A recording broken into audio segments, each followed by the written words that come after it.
It seems that Western leaders are still in a state of shock from the massive Iranian missile strike on Israel, which took place on October 1, 2024. The whole world is still discussing footage of Iranian ballistic and hypersonic missiles that destroyed their intended targets live on many global news networks. Military experts and analysts are still trying to understand why Israeli and Western air defense systems were powerless against Iranian ballistic and hypersonic missiles. At the same time, it is worth noting that despite numerous videos showing Iranian missiles hitting their targets, the Israeli authorities still claim that the Israeli Air Defense Forces allegedly destroyed 99% of Iranian missiles. In addition, Tel Aviv still refuses to officially report on the damage caused to the country as a result of the massive Iranian missile attack.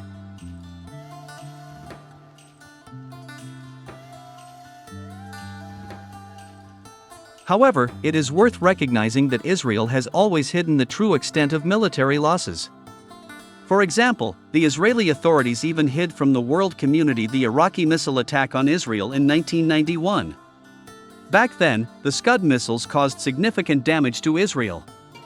Only a few decades later, Tel Aviv officially recognized this attack. Moreover, Israel also carefully concealed the results of Lebanon's missile attacks during the 2006 war. Against this backdrop, many experts and analysts are very skeptical about the official reports of Israeli state representatives.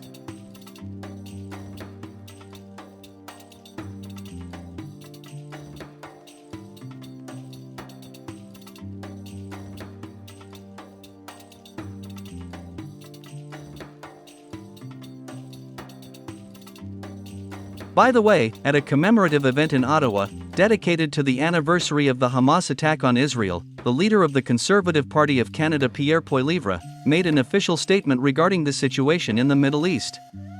In particular, he called on the Israeli authorities not to postpone the attack on Iran. According to him, Israel should strike a crushing blow on the Islamic Republic of Iran as soon as possible.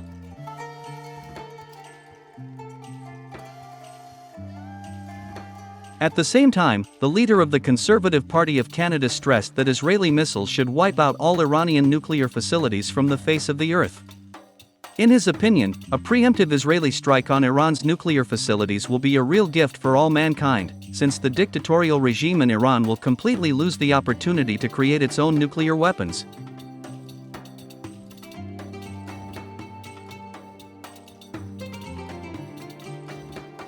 Well, my friends, it seems that the leader of the Conservative Party of Canada, Pierre Poilievre, does not yet know that in September of this year, a powerful underground explosion was recorded in the Iranian province of Semnan. Let me remind you that back then, many seismologists announced a strange earthquake with a magnitude of 4.4 on the Richter scale. According to them, this earthquake was more like an artificial underground nuclear explosion than a natural phenomenon. Against this backdrop, many reputable experts and analysts in all seriousness said that in September of this year, in the sparsely populated area of Semnan province, Iran tested its own nuclear weapons and that very soon Tehran may officially announce its membership in the World Nuclear Club. Let me remind you that at the moment the members of this nuclear club are such countries as Russia, China, the United States, Britain, France, India, Pakistan, Israel, and North Korea. And judging by the incoming information, Iran may join that list shortly.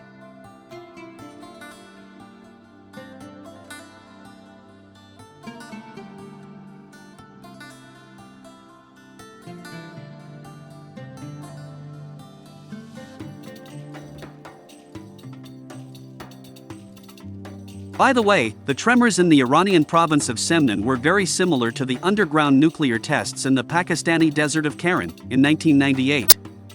Back then, world seismologists also recorded a strange earthquake with a magnitude of 4.4 on the Richter scale. And only a few months later, Islamabad officially recognized that in the Karen desert, Pakistan had detonated its own plutonium device, equivalent to 20 kilotons of TNT. Back then, the Pakistani authorities said that this was done in response to the nuclear tests in India.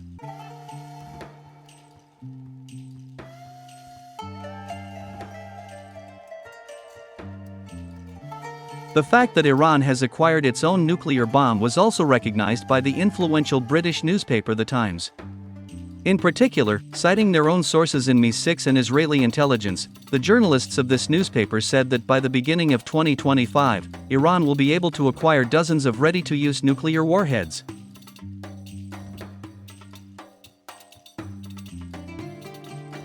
The Deputy Director General for Safeguards at the International Atomic Energy Agency, Ali Haynanen, also added oil to the fire.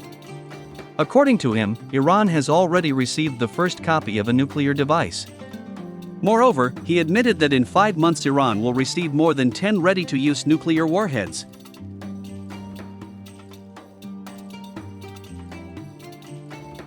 According to many experts and analysts, the war in Ukraine, the Gaza Strip, and Lebanon played into Iran's hands.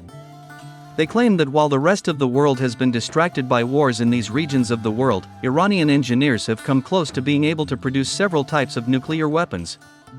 By the way, the fact that members of Iran's ruling elite for the first time began to declare that Iran needs to possess nuclear weapons in order to better position to contain Israel, indicates that Tehran has begun to prepare the world community for the fact that Iran has become the owner of its own nuclear bomb.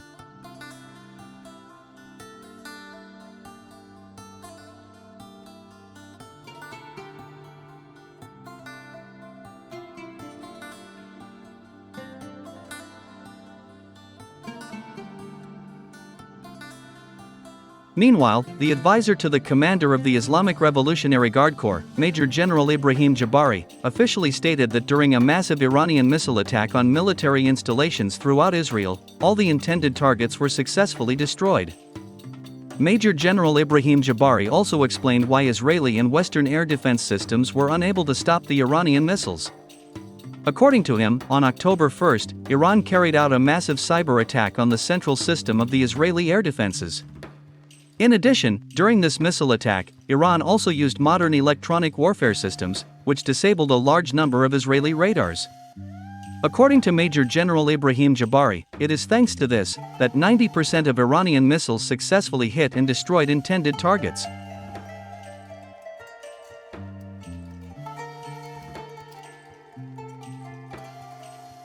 Moreover, the advisor to the commander of the Islamic Revolutionary Guard Corps also officially announced the destruction of a large number of Israeli fifth-generation F-35 fighter jets. According to him, during this missile attack, several hangars along with F-35 fighter jets were destroyed. Thus, the Iranian authorities officially confirmed the words of the authoritative news agency Shafagna, which on October 2, 2024, stated that during a massive Iranian missile attack, Israel lost 20 units of its fifth-generation F-35 fighter jets.